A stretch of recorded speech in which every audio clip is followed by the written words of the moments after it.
My name is John Dromgoole, and what I do is I run an organic gardening center that's based around teaching, but we do supplies organic gardening products to the community. I've been in business in the retail end of it for over 20 years, getting near 25 years now. What I've seen is Generation X has begun to come along, a dramatic jump in the sales. At one point here in the spring, it was near 500% increase in vegetable sales and herbs and seeds than previous years. So that's a great big jump.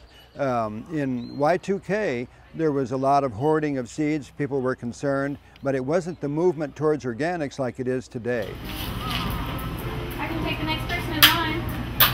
There's always been the classic home gardener, and they've been growing vegetables to can up and to produce in a way that they could put away for the year. But this new wave of people, the ones that are really concerned about the quality of their food, they're going to the organic gardening centers to buy produce.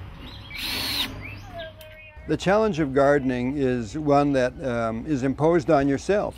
If you think you can't do it, then you struggle a little bit that first year. But those little successes that occur out there build confidence. We teach out here, we have lessons, we try to eliminate the problems that they might run into, or if they run into a problem, how to treat it organically.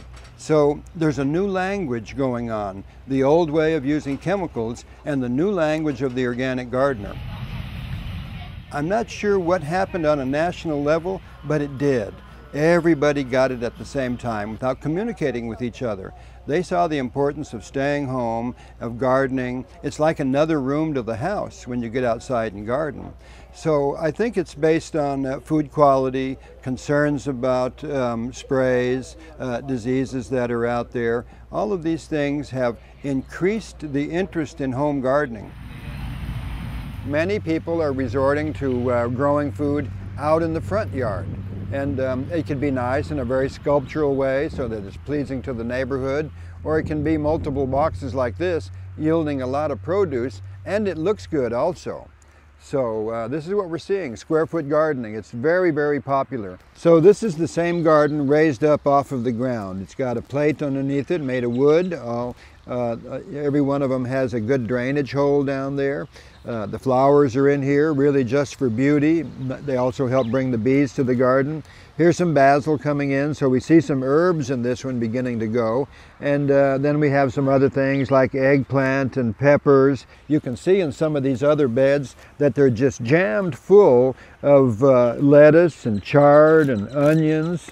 There's an assortment of things growing in here. This is the end of the winter garden for us, but once again you can see that by using the grid we get a lot more vegetable in there. We increase the production over the nice big old long beds that we used to. So things are changing. You can grow all of the herbs you need, and we like to teach people by seeing it here, you're able to go home and duplicate that and give everything the proper spacing so it's the most productive.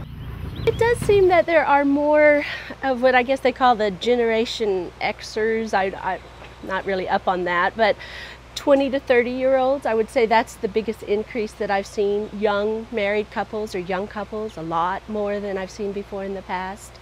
And again, whereas every other spring the enthusiasm has been about flowers, wanting the spring flowers, this year, hands down, it's about vegetables. It's about growing their own food. This is our first year actually we're starting with it. I actually grew up on a farm, but moved to Austin here from Wisconsin, and so we're going to give it a shot and just kind of experimenting. I guess it's a little different here in Texas than it is up north, but we're learning. So me and the kids will try growing some vegetables. We got a big backyard and we're going to put some fresh dirt down, see if we can do it.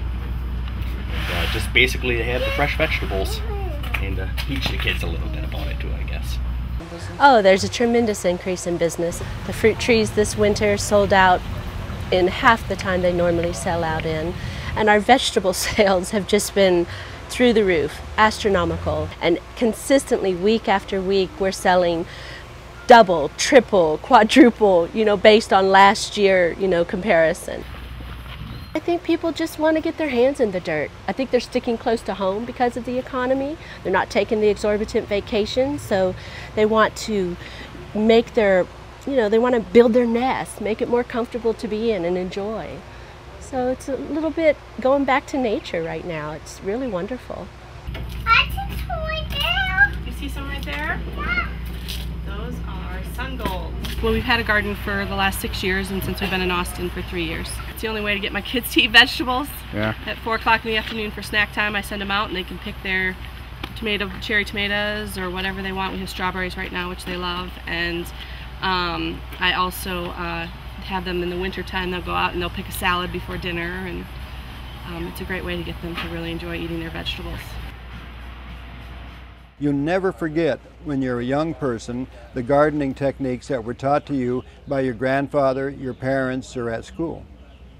You know, there is a movement towards settling back down. We were getting too far out there, spending too much money, living in an unreal world, and now reality is setting back in. There's a little investment in time and getting going, but you begin to get excited. Finally, you get home and you can hardly wait to get into your garden out there. So I think this is going to stay. These folks are now realizing that the shipping of produce from around the world isn't a very sustainable way to garden. So they're looking at the local markets, the family farm is coming back, and I think that they'll hang in there with these vegetable gardens that they're growing at home. Because once you've tasted a homegrown vegetable, you're not going back. We're going towards the future with this lifestyle.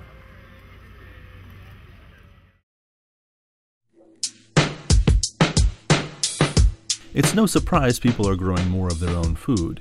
In a Time poll, 30% of those who responded said they've failed to pay a bill on time since the economic downturn began. More than a quarter of those polled said they've taken money out of their retirement funds to pay expenses. People were doing their own home repairs, putting off vacations, and car purchases, and 18% said they're doing more of their own lawn care, cutting their own grass to cut expenses. For more poll results, go to time.com/spending.